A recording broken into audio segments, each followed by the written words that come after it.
m'appelle Grégoire, j'ai 26 ans, je viens de Valence.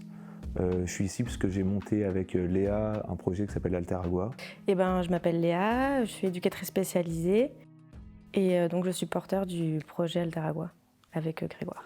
Alors Alteragua, en fait, c'est une web-série documentaire qui a pour but donc d'aller à la rencontre de ceux qui sont porteurs d'initiatives dans l'eau. Pour ça, on va aller donc de l'Argentine jusqu'en Californie pour pouvoir aller filmer ces personnes-là. L'idée, en fait, c'est d'intéresser les gens à la gestion de l'eau, de les intéresser sur les constats, mais aussi de les intéresser aux solutions et de diffuser à travers des petits épisodes de 2 minutes sur les réseaux sociaux, un peu sur un format brut ou un format combiné. Donc voilà, l'idée, c'est intéresser les gens à l'eau, montrer qu'il y a un problème, montrer qu'on peut agir, montrer qu'on peut s'engager. Donc c'est ça ce projet. Moi j'ai 26 ans, on est un peu une génération, on parle beaucoup de l'écologie, de l'environnement, on allait dans la rue quand il fallait y aller, on fait les gestes qu'on peut faire quand on peut les faire. Après moi j'ai fait des études en gestion de l'eau, donc ce qui m'a amené à parler avec Léa, avec d'autres gens de la question de l'eau. On se rendait compte qu'en fait il y avait assez peu de gens qui comprenaient les enjeux de l'eau. Souvent ça se limitait à se brosser les dents et couper le robinet ou ne pas arroser ses plantes l'été. Et en fait, quand on regarde un peu les études qui sont faites par des hydrogéologues ou par des géologues ou par des climatologues, on se rend bien compte que l'impact il va être beaucoup plus puissant. Il y avait cette envie de voyager, cette envie de faire un projet. On s'est dit, bah voilà, on va s'intéresser à cette question. Et nous, on ne sait rien faire. Mais on veut aller voir les gens qui font. Et on se disait, aujourd'hui, c'est plus si difficile d'apprendre la vidéo, de communiquer rapidement, d'aller sur les réseaux sociaux, d'avoir un impact. Donc on va essayer de faire ce que nous, on peut faire. Donc voilà, c'est un peu comme ça que c'est né. Moi, en tant qu'éducatrice spécialisée, un peu ma mission, ça va être que le contenu de chaque vidéo soit facilement consommable. Et donc, c'est-à-dire que petits et grands puissent se sentir concernés et en quelque sorte un peu vulgariser le contenu de chaque vidéo, quoi. L'objectif de ce projet, pour moi, c'est que justement cet enjeu de l'eau arrive dans le débat public. C'est-à-dire que chaque personne puisse en parler, se l'approprier et pouvoir agir à sa manière. Que ça soit un sujet qu'on porte médiatiquement et qu'on porte un peu dans la vie de tous les jours. Comme on parle aujourd'hui de l'impact carbone, on en parle énormément, des industries polluantes, des sacs plastiques, mais jamais de l'eau. Après, l'autre versant du projet, c'est aussi de faire un documentaire long sur ce catalogue d'initiatives, un peu comme demain, et qu'on puisse aller le projeter dans des universités, dans des écoles. Et voilà, déjà qu'on en parle et qu'on puisse après se poser la question, qu'est-ce qu'on peut faire? Et nous, c'est vraiment ça, juste une prise de conscience. Alors, l'Amérique latine, en fait, on part en Amérique latine, mais l'idée, c'est aussi d'aller jusqu'en Californie, et en fait, d'aller dans des territoires qui ont à la fois des caractéristiques socio-économiques assez proches de l'Europe, des endroits où il y a déjà des crises de l'eau, si on veut, avec des phénomènes climatiques un peu récurrents. Donc d'aller déjà dans des territoires où il y a un manque d'eau, il y a un problème d'eau, il y a un problème de pollution.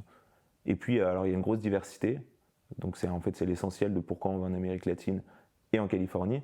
Une grosse diversité culturelle, géographique, avec des territoires arides, semi-arides, des territoires où on manque pas d'eau en soi, où c'est des climats plutôt humides, mais où il y a d'autres problématiques qui se posent. Donc l'eau, il ne faut pas seulement le prendre, on manque d'eau, c'est le problème, il y a aussi la question de la pollution de l'eau, de l'assainissement. Donc voilà, on trouvait ça intéressant d'aller dans ce continent pour ça. Et puis voilà, il y a différents niveaux de développement aussi. Les problématiques de l'eau en Californie ne sont pas les mêmes que les problématiques en Argentine ou au Chili. Ils n'ont pas forcément les mêmes causes. Et il ne va pas forcément avoir les mêmes solutions qui vont être mises en avant. Et puis, la dernière chose, c'est qu'il y a un rapport à l'eau dans ce continent, en Amérique latine en particulier, qui est très différent du rapport à l'eau qu'on peut avoir en Europe, avec l'idée de bien commun qui est beaucoup plus mise en avant. Et puis aussi la notion peut-être un peu plus spirituelle autour de l'eau dans les communautés indigènes, qu'on n'a pas forcément, en tout cas en Europe.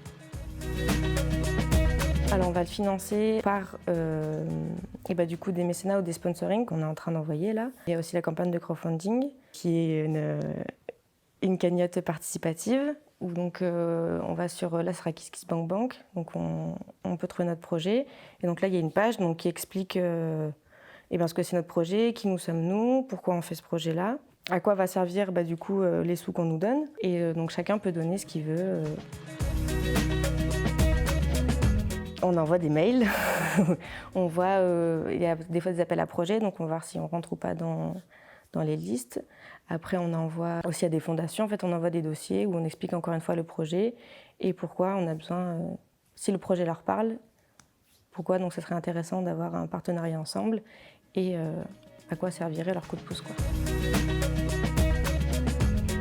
Et bah, au départ, il y a 1 an, on parlait un peu de ce projet comme ça, sans forcément avoir des bagages ou avoir quelque chose sous la main. Et puis, on s'est rendu compte que quand on en parlait, eh ben, il y a des personnes qui venaient et qui nous disaient bah, c'est génial. Moi, par exemple, je fais de la vidéo. Si vous voulez, si vous avez besoin d'un coup de main, je peux vous aider. Moi, je suis créatrice de logos. Bah, si vous voulez, je peux vous en faire un. Moi, je fais des sites internet. Si vous voulez, je peux vous aider. Et donc, c'est comme ça, en discutant après, que bah, on s'est entouré et que l'équipe s'est créée. Chaque fois, c'est des gens, on sait qu'ils sont bons et on leur explique le projet. Ils disent bah vas-y, on y va. Et c'est hyper engageant parce qu'il ne s'agit pas de faire en one shot directement une chose et puis c'est fini. En fait, ils sont toujours là. Donc ça, c'est les partenaires un peu plus personnels, mais qui apportent énormément. Enfin, vraiment, s'il y avait juste Léa et moi, je pense qu'on serait même pas là aujourd'hui. En fait, il faut le faire.